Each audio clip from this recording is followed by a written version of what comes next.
What is up, YouTube? It's Bright Devotion back with another video today. Today I'm going to be going through some devotional that I applied for my life and that I broke down for myself. And then I know how I got to live it out. And so I wanted to share it to you guys. And before I get into it, man, I hope you guys like, comment, subscribe to my channel because it really helps me out. And just keep on staying tuned, man, because the more we grow with God, the more closer we'll get to our purpose and living out the example of who we're supposed to be. So like I said, please like, comment, subscribe, share this with your loved ones, and we're finna get right into it. All right, today, y'all, I was reading in Psalm 56, verses 3, and then I read Psalm 56, verses 12 through 13. And I'm going to break these verses down, and I'm going to just tell y'all exactly how y'all can apply it to y'all's lives. So, starting off with Psalm 56, verse 3, it says, "When I am afraid, I put my trust in you." Psalms 56, verse 12 through 13, it says, "I must perform my vows to you, O God.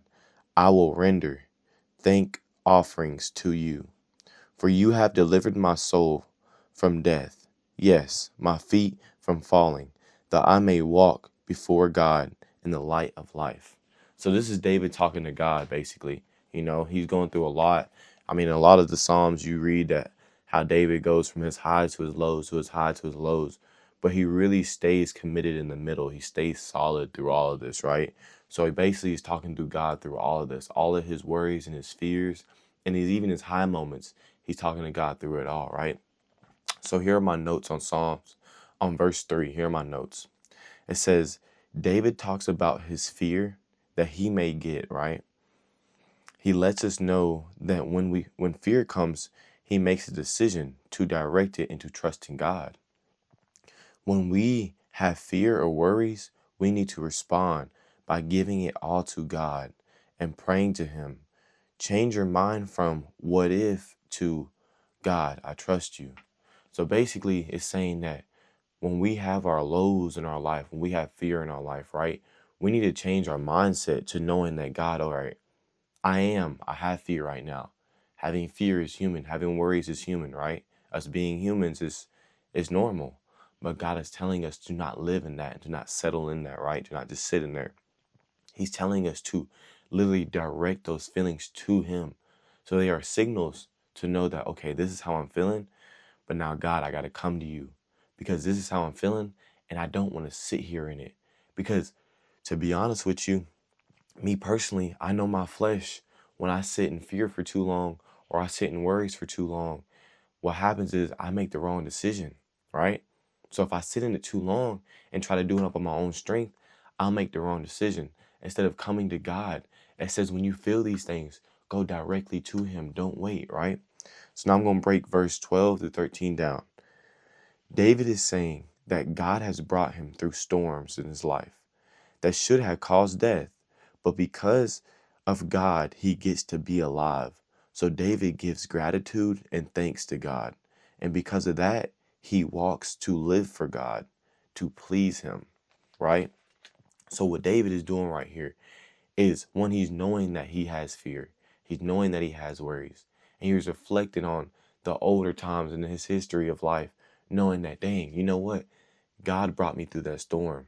God brought me through those fears that I used to have, those worries that I used to have.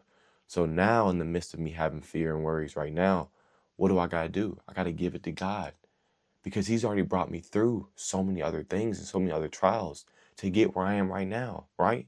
So basically, it's saying that right now, in the presence of how you're living and where you're at and where God's allowed you to be, to know that, hey, God, you already brought me out. So instead of me just fearing, I need to be giving gratitude.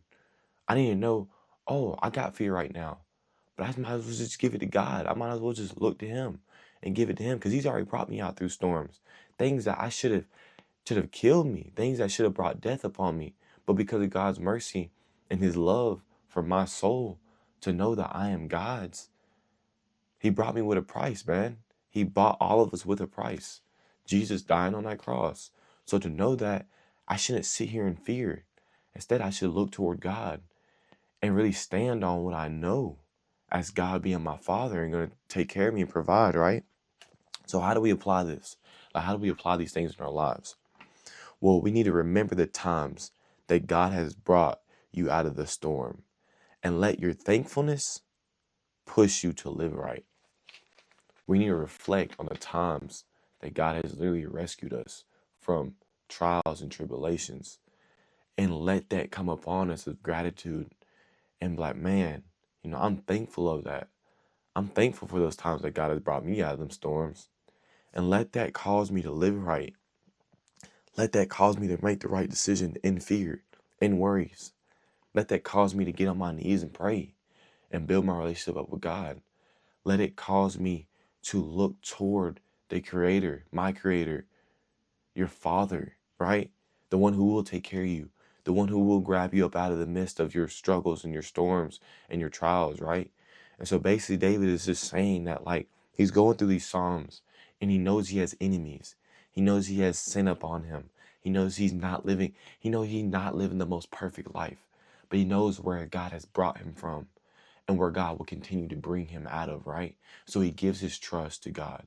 And he gives this by directing all these feelings that he has, right?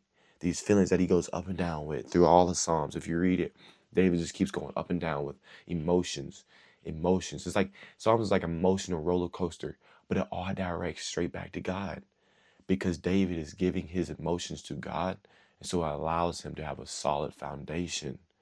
And so he doesn't have to keep on going high or low. He searches, boom, right in the middle, and he stays there because he knows his provider and he knows his father is going to take care of him, right? And so, y'all, that is the end of my devotion, man. I hope you guys like, comment, subscribe. Like I said, share this with your loved ones. Share this with people who you know that will take it and apply to their lives and will live it out. And I hope you guys go back and you read the scriptures that I read and you break it down and you have notes upon it and you apply it to your lives as well. Tell other people about it. But that is it, man. I hope y'all have a blessed day and bright devotion. We out.